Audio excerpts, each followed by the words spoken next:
Et l'Éternel lui dit, j'exauce ta prière et la supplication que tu m'as adressée.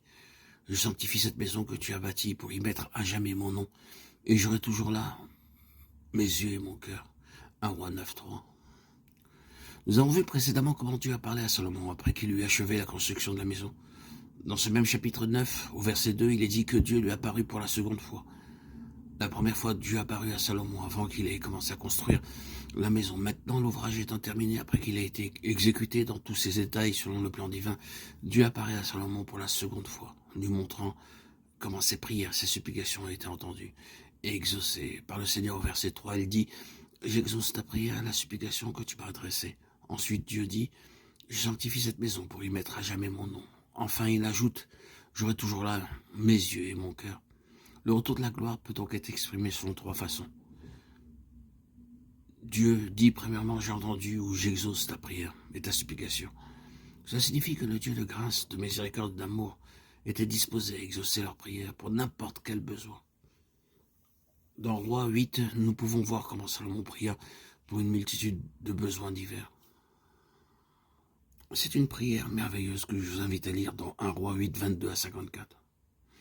Ainsi donc, cette maison devint une maison de prière pour tous les peuples, pour tous les besoins de toutes les classes sociales. Nous voyons que lorsque la gloire de Dieu descend sur son peuple, celui-ci a de l'hardiesse, de l'assurance pour invoquer son nom et pour prier, jour et nuit, pour n'importe quel besoin.